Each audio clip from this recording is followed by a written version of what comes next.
Hello there guys, Elita Legionarii here.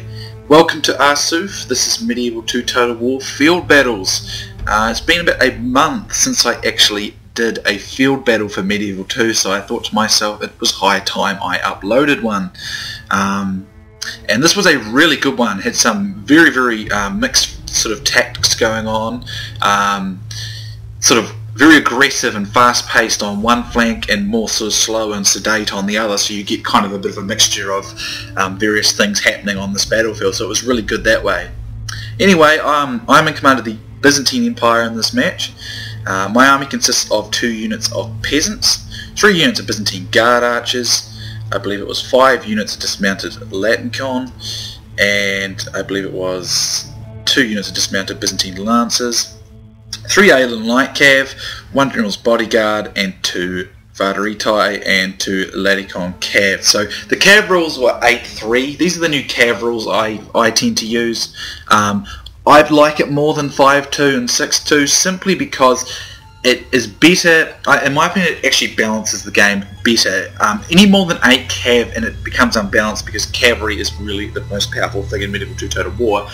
But when you're limited to only 5 cavalry, it means factions like Poland, Mongols, the Timurids, any faction that relies excessively on their cavalry tends to be less effective. So by having that extra 3 or 4 cavalry allowed, it just makes it a bit more better in my opinion, and allows other factions to sort of mix in there without damaging the balance of the 5-2 rules. Anyway, my allies here are Russia under the command of Emperor of the Great Unknown. Emperor has been away from Medieval 2 roughly the same amount of time as me because I had not played any Medieval 2 since probably about like the early stages of December last year, so a month really basically, so I'm a wee bit rusty, although I didn't play too badly in this game. I thought I'd play worse, and Emperor's kind of similar. He was a bit rusty as well. He hasn't played since earlier on last month. Anyway, he's got 2 Cossack musketeers. Then it looks like he's got, I'd say that's 2 or 3 dismounted dvor, I can't quite tell amongst the flags there.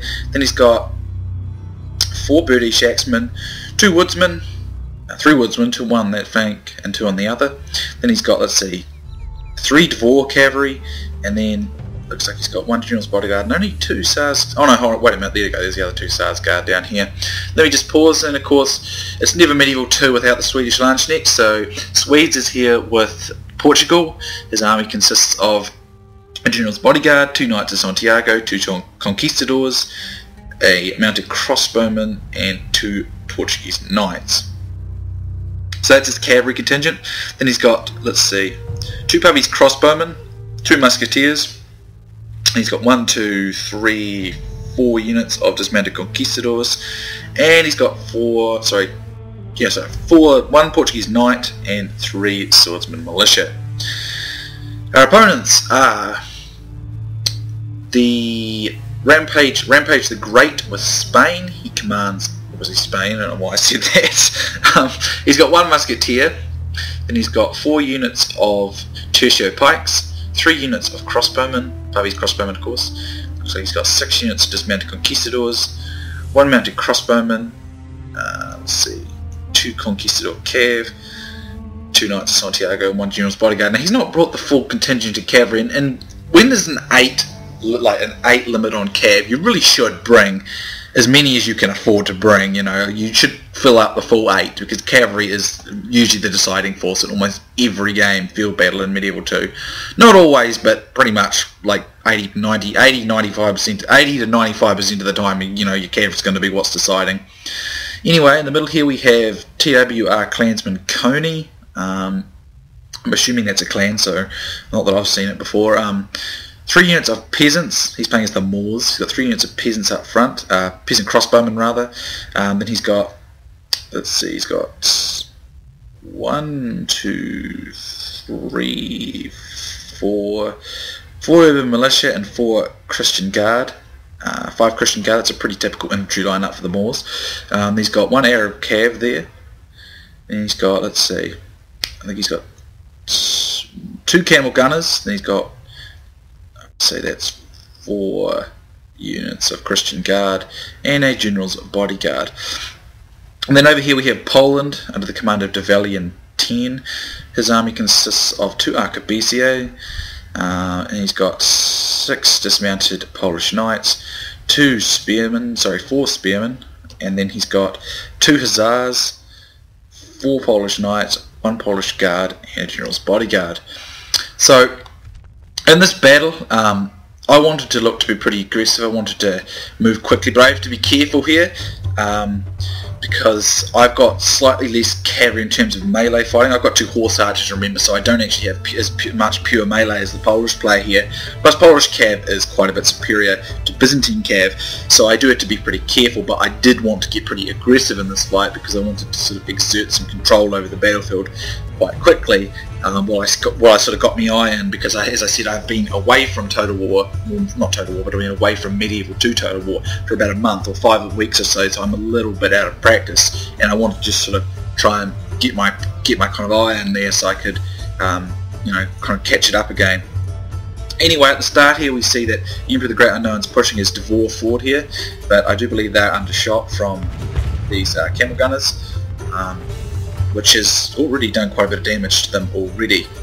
So what I'm doing here is I'm bringing up my guys on the left wing here. Now I want to use my horse archers just to chip away at as many of these Polish cav units as possible, because Poland does have a definite cavalry advantage over me. My Alan light cav will perform very well against them, but only if I use them in swift sort of in and out strikes, not in grind down fights, because this Polish cav is a lot heftier.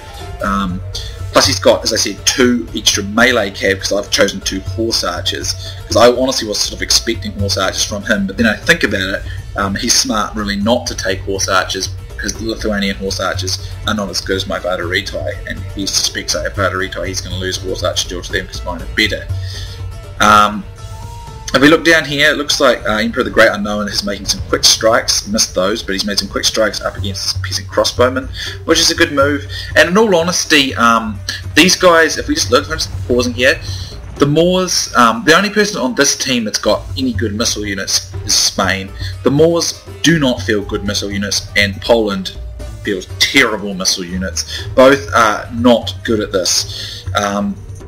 So it's interesting to see something. We just look here, we look at the Moorish player's done. He's using his camel gunners almost like line sort of musketeers, and he's using them just to shoot at these Cossack musketeers, which in my opinion is not a good move at all. What these guys should be doing is capitalising on flanking action. If I were in their position, I would want to use these camel gunners in conjunction with Poland's cav here and try and shoot up my cav. It would force my horse archers back because they'd outrange my horse archers, and it would also lower the morale of my cavalry, further assisting Poland's superiority of cavalry and making a breakthrough on my side very possible for them. So in my opinion, this is a waste of the camel gunners' abilities here, because they're just going to get shot up by Emperor the Great Unknown's muskets and archery units, and these peasant crossbowmen are going to get completely outclassed by the Devor. My Byzantine guard archers, well, certainly not the best archers in the game, are certainly capable and are any match for, more than a match for any sort of these sort of dismounted Lithuanian cavalry. They're really just not good archers at all. The only thing they've got going for them is they can deploy stakes. Poland's a rush faction if you're on the field battle. It has no good missile units at all. It is pure rush, really, in my opinion. That, or you have an ally supporting you doing, missile action, because Polish missiles are terrible. So these guys do need to rush, or do need to get aggressive, because they will lose a missile duel to me and Emperor the Great Unknown, because we outclass them in terms of missiles. If you look in the back here, it's interesting to see, I didn't realise this, but Swedes told me this was going on in the battle, that his mounted crossbowman managed to get behind them, and apparently he managed to shoot up quite a bit of the Moorish cav, and he was able to pick away at them for quite some time, and I don't even think he was really noticed. So this is a good move by Swede. He's taking advantage of this guy's distraction and focus elsewhere, and he's going to chip away at the cav and increase our cavalry advantage, which is great. If we look on this flank here, the Spanish player's been a lot more sort of delayed here, and I think Swedes was willing to encourage that, because Swedes was just going to see if he could move sort of the fight. We're going to move the fight on my wing and try and get a breakthrough over here, and he's just going to delay his action and support where he can. So as you can see, there are musket fire coming in all around the field. But here we see an aggressive push by the Moorish player going for these horse archer units, these Devor. So he's going to need to pull back here, and I'm going to need to be careful. But I've got my peasants up here screening my archers, and I've brought my archers up, and I've been shooting at these camel gunners, which is helping Emperor the Great Unknown. Now, this is, as I said, quite a waste of the camel gunners' uniqueness, because they could be very, very good on a flank, getting flank shots. Over here, I think I missed it, but I managed to chip 11 men out of this unit of hussars. As you can see here, they are here with my horse archers. And I've done quite a bit of damage there, just niggling away at my opponent. I've also brought 2 heavy infantry units to compensate for the fact that I have slightly less melee cavalry type, or units cavalry that I can leave in the melee with his Polish cav. I'm just going to pause now because they're going to start making an aggressive move. But as I said, I put these guys in here to assist because I need to support my cavalry against Poland, because the Polish cav is going to be better than my cavalry. And even though Alien Light cav is very, very good and it will do damage to them, I'm going to need to be sort of cycling it in and out. Otherwise, if it gets stuck in a melee, it's not going to do so well. Anyway, we can see at this stage, these guys recognise that their missile units are they've got no missile units that compete with us, and they're just going to get shot up. So they do need to do something. So here we can see an aggressive move being made, and he's going to charge at me here. But this is what my peasants are for. I'm just going to rush them forward here, like so, and these guys will just get crushed, but it will soak his charge up and allow me to move in for counter charges and start putting fire arrows into his flanks here, which is going to be good. And of course, Emperor the Great Unknown will soon support me. But as you can see, I'm managing to catch his guys out here. I'm going to try and go behind him here and get a wee bit of an encirclement, but I need to be careful because he's still got a good number of cavalry left at reserve, which I do have to be very, very careful about. So I'm going to pull back. I don't want to chase this. I don't want to take an engagement that is unfavourable to me, so I need to be very careful. So he's bringing in some of his Polish knights here, and this is what I think the Polish Mustard is making a Polish player, sorry, I'm talking too quick. He's making a little bit of a mistake in that his cavalry is getting quite far ahead of his supporting infantry, whereas I'm trying to draw him back towards where my infantry are, so I have my cavalry and my infantry to fight only his cavalry, and I need to do that because I have that cavalry disadvantage, and I need to support if I want to be able to have any chance against the Polish cavalry. So that's why I'm disengaging right now. As you can see, the Moors are charging in at me as well, but Emperor's covering me here with some Devor, and we managed to drive that unit off. So you have to be careful. So they are trying to be proactive here and take control, but it's not the most ideal situation for them because they're too far from their own lines of support.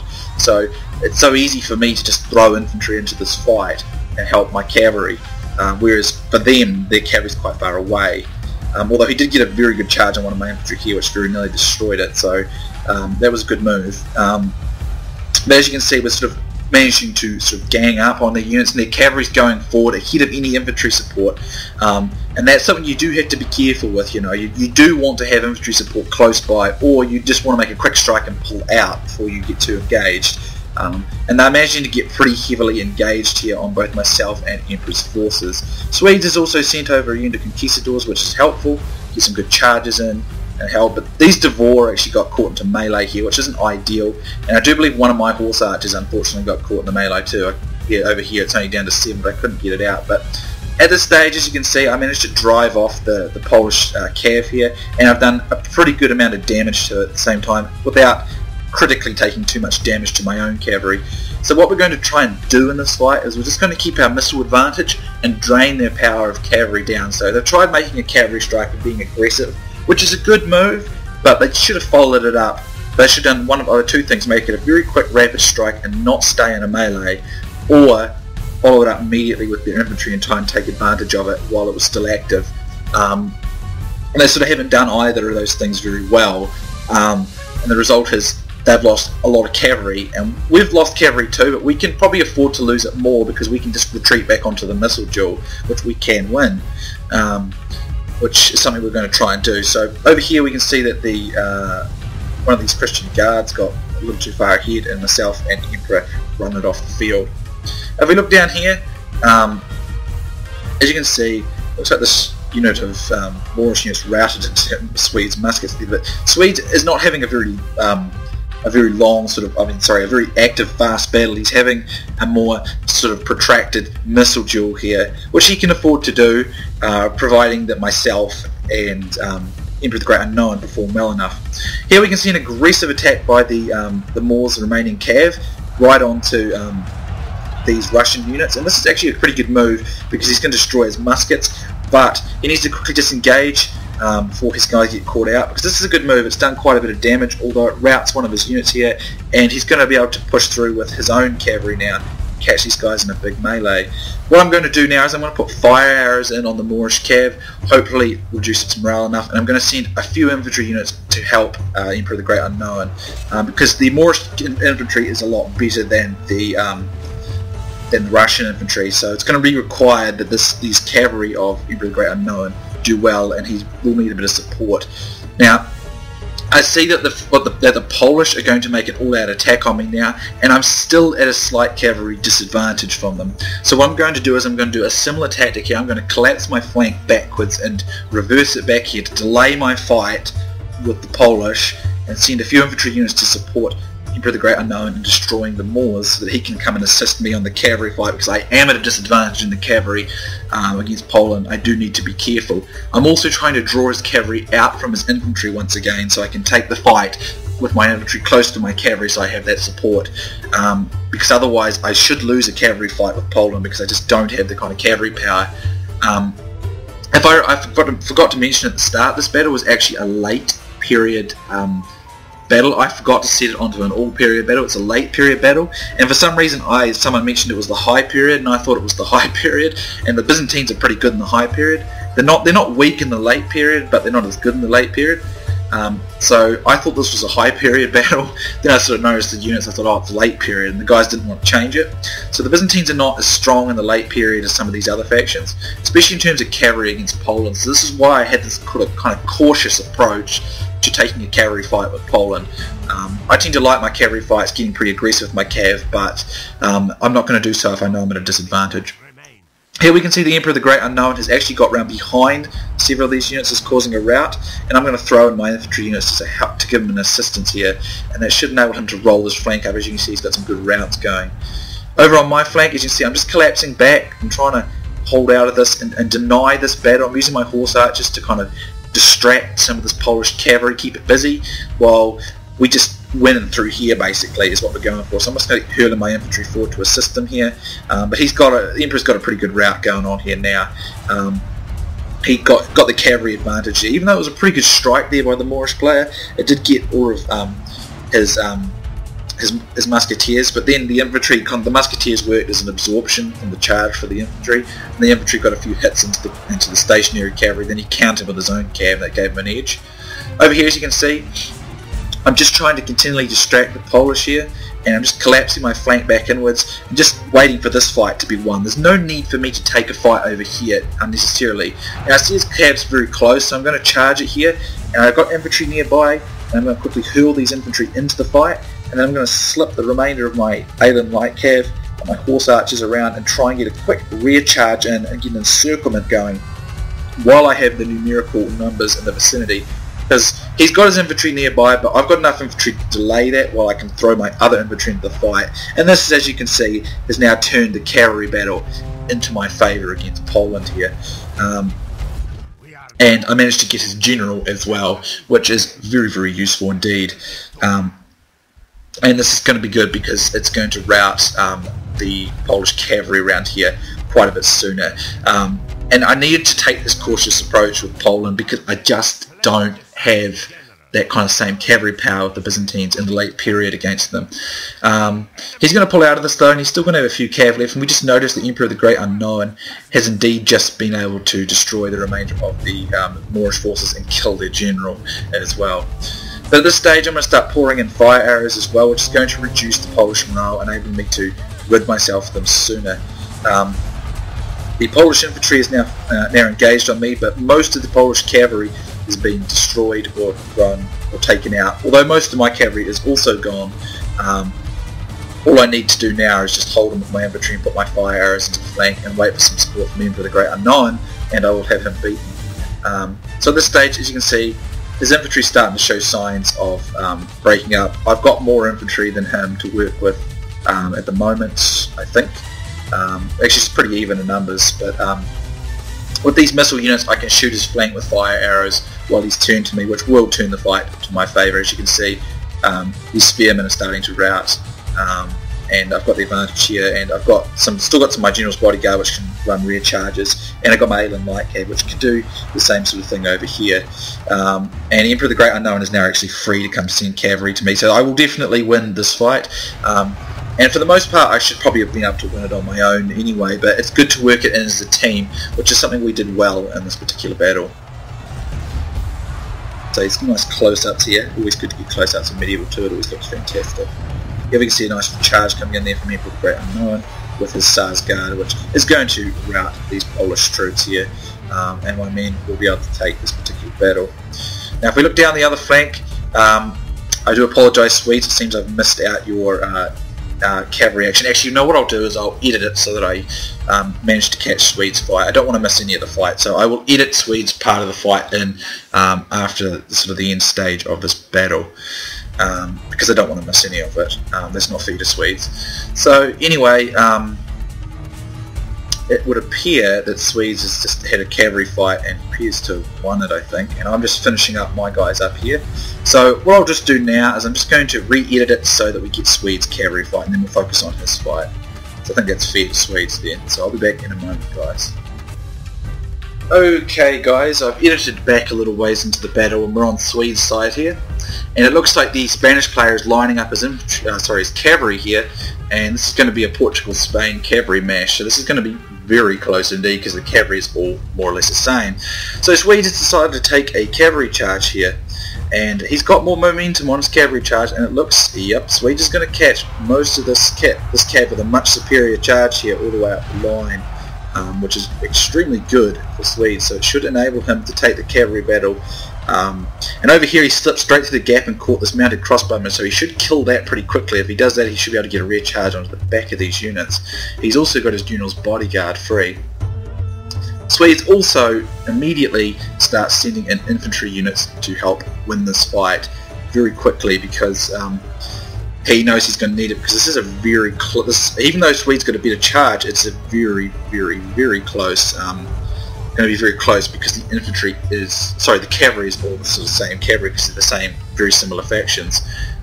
So he knows he needs to get infantry to this fight pretty quickly. Over here though, look at this, he's being proactive. See this? He sees it as a chance to gobble up the missile units here, so that he's got the missile advantage as well, so he can shoot his opponent up without worrying about that later on. So good move by Swedes. This unit's holding up the general's bodyguard, and now what he's going to do here is charge the general's bodyguard. So let's watch this. He charged straight into the side of the general's bodyguard. I probably would have charged some of these units up here so I could free these units and then start flanking. But needless to say, he did get a very good charge into the general, so it probably should work out alright, because his general's here fighting it out with Swedes' cav. But Swedes, as you can see, has put infantry into the fight, so now he's going to get some rear charges going on. He's lost, looks to be losing the centre region, but he's got infantry in the fights, and he's won most of these cavalry battles. The Tercio pikes are coming over, but this is much too slow now. And it looks as the Swedes has taken the cavalry fight here. He did get the superior charge at the beginning of the battle, and that was critical, and he was quicker to support it. And now he disengages from this, and now he knows he's getting a nice rear charge in some of these units over here. He should definitely take the cavalry fight, which he has managed to do so. As you can see, he's going to break through here, and because he's supported with some of these Portuguese knights, which mounted Portuguese knights, it's going to enable him to win. Portuguese knights are actually quite good at killing off cavalry if they're stationary, which is proven here. But he pulls back here while the pikes are here. All the while, Swedes is able to just shoot up units. That's when I got the Polish general over there before. But as you can see, Swedes is going to pull back from this fight now. He's done what he needs to do. No need to go any further now and cut himself off from his lines of support just unnecessarily. What he could do is bring a few infantry units in and just pin down some of these pikes and do a quick few rear charges, and that'd be dead. Then he can move in and deal with the remainder of the Spanish infantry piecemeal, basically. So this is what's left of Swedes' cav, which isn't surprising, because they were basically the same types of cav units fighting each other, but Swedes has done a better job of supporting and charging, and it's going to give him the edge there. And as you can see, his muskets are still ripping into the Spanish forces over here.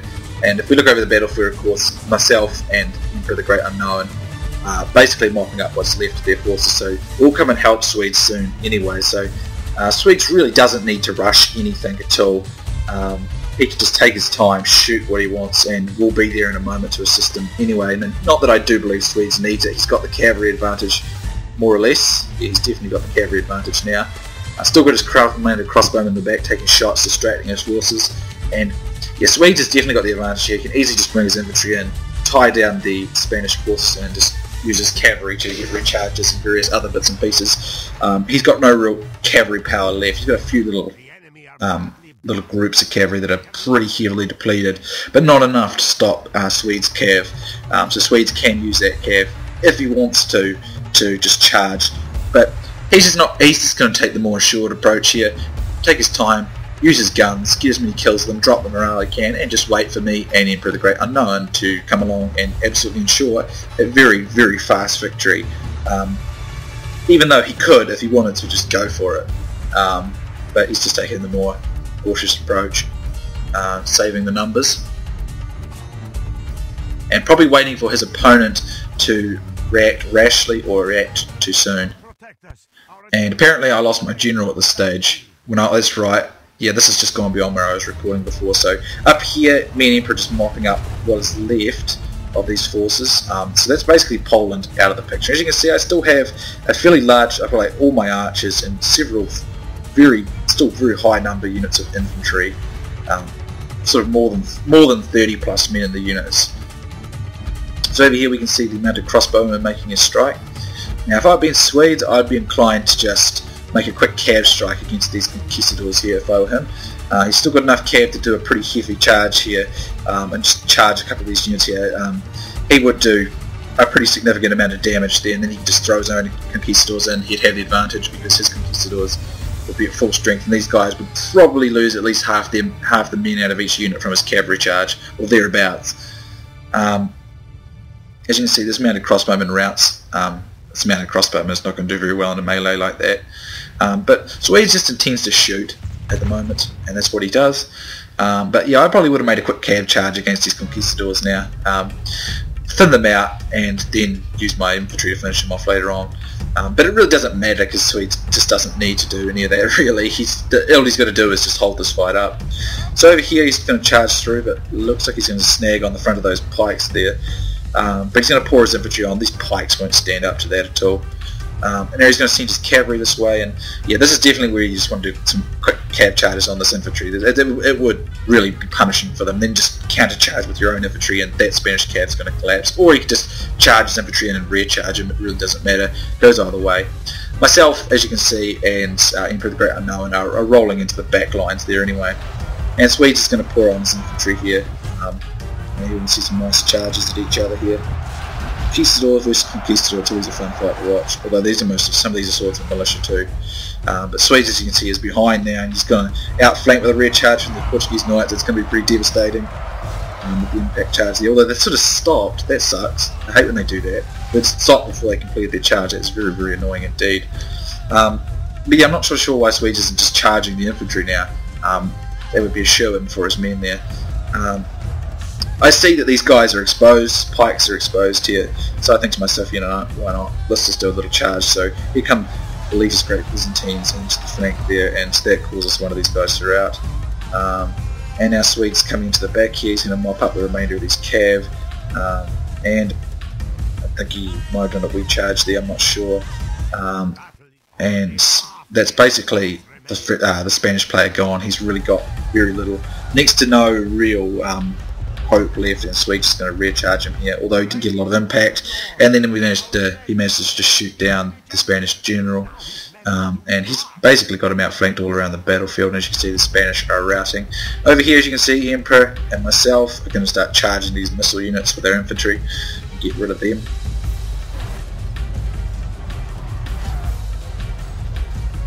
So you're very, very close sort of a very close battle up the top there at times. But I think the key in this fight, me and Swedes talked about it after we had done this particular battle, was that it was very sort of, our teamwork was a lot better than theirs. You know, they sort of attacked sort of a bit individually at times, whereas we kind of coordinate our strikes so that we were fighting together throughout the battle, and that really is a very key difference here. I'm just mopping up the remainder of these guys here, as you can see. But yeah, that is a very, very key difference in these kind of fights, is when you coordinate your strikes as a team and work it as a team, and that was, you know, always a critical thing, and I think we did that better than our opponents did in this fight. Our opponents, they still fought well. It wasn't an easy battle to win, especially up here. I think the Spanish player, he fought too individually. He was way too separated, too sort of slow, and he didn't support his allies very much in the fight. Whereas Swedes, he hung back because he knew me and the Emperor were doing a good job over on our side, and he hung back and just delayed the battle. And that just kind of left the Spanish player sitting there, and the Spanish player didn't really do anything much in the fight until sort of this part of the battle had already been won by us, and then it kind of left the Spanish player susceptible to being attacked by all three of us, even though Swedes had actually taken the advantage by that point in the battle.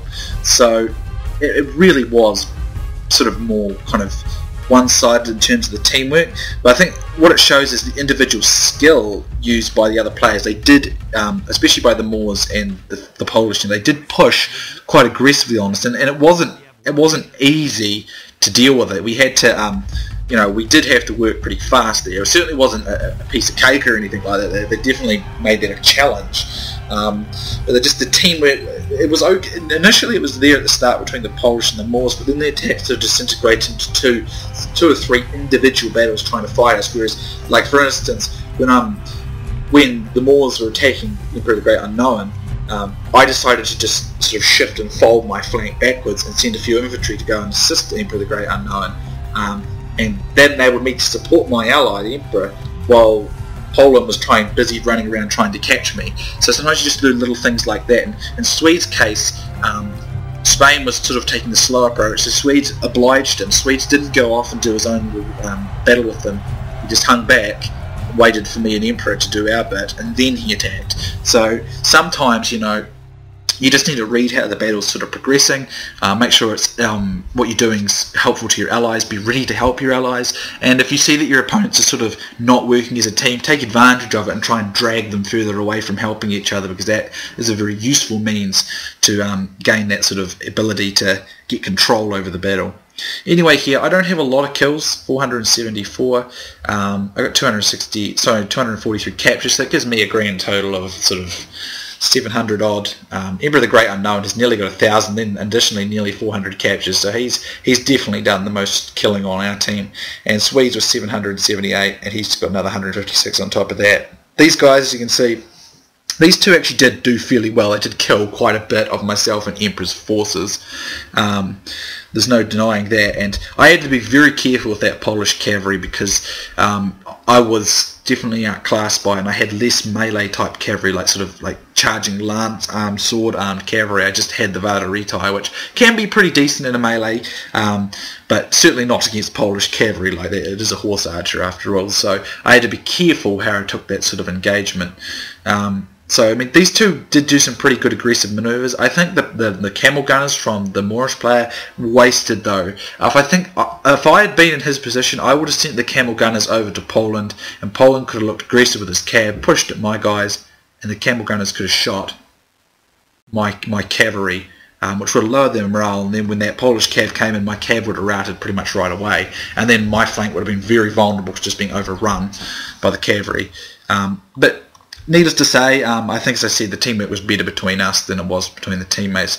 These are my kills here. I took a pretty big beating with my infantry, to be honest. That Polish cav really wasn't easy to deal with, even because I had to keep kind of pulling back and retreating. Anyway, hope you guys enjoyed it. It was a fun one to commentate, and it was a great game to play. I will link Swede's channel in the description, of course, as always. It is a marvellous channel. Be sure to drop by and check it out. I'm sure he'd appreciate it. So thanks again, guys. Leave some comments. Tell us what you tell me, Swedes Emperor, what you thought of the battle. Anything you thought we did well, we could have done better. What you'd like us to see, blah blah blah. Whatever you can think of to ask us, it's all good. So thanks for watching, guys. Hope you've enjoyed it, and I'll see you soon next time.